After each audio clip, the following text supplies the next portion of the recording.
The man packed his things and prepared to set sail for the sea, but as soon as he arrived at sea, a thick fog descended. The man's expression grew serious. It seemed he had never encountered such a situation before. He quickly turned off the engine and waited for the fog to clear. However, his small boat was suddenly hit by something. This frightened the man. He immediately stood up and looked around carefully, but he couldn't see anything. Just as the man was wondering what was going on, he suddenly saw something ahead. He looked closely with his big eyes, and saw a large ship appearing in front of him. This made the man curious.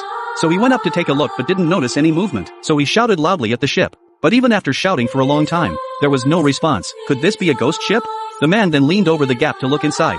But it was pitch black and he couldn't see anything. He had no choice but to tie the small boat securely, and climb onto the large ship to investigate. But as soon as he climbed aboard, he heard a sound coming from inside the ship. Curious, he decided to go down and take a look. As soon as he went down, the sound disappeared. The man began to look around. The place was fully furnished, as if someone had been living there. After searching for a while, he found a walkie-talkie. He quickly tuned the channel and tried to call headquarters. But to his surprise, there was no signal. The man had no choice but to leave. But as soon as he climbed aboard, he saw a terrifying sight. The small boat he had tied down securely was gone. This terrified the man. After a long time, the fog finally cleared. The man quickly grabbed his binoculars to search. But the small boat had already vanished. The man had no choice but to find another solution. He went down to find the engine, and tried to repair the machine. He randomly struck it with an axe a few times, and the machine started running again. This made the man very happy. He hurried back up to continue sailing. Suddenly, he felt the urge to urinate. Just as the man was about to urinate, he unexpectedly encountered a strong wind on the lake. The sailcloth nearly knocked him off the boat. Fortunately, the man reacted quickly and grabbed the railing. He then used his arm strength to pull himself back onto the boat. He could only go to the bathroom properly, but shortly after he entered,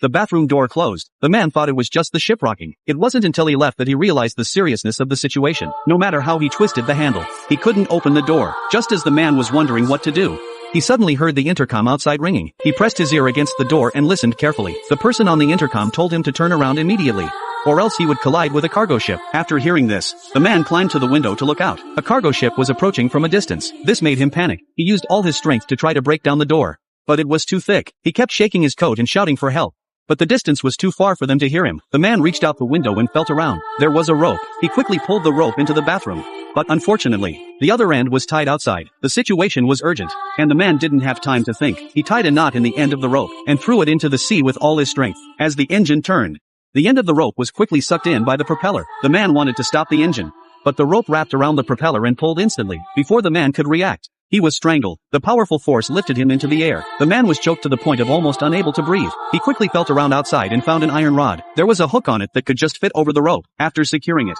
the man pulled hard. After breaking free from the rope, the man was breathing heavily. Soon after, he fainted. When he woke up, he found that he was still alive.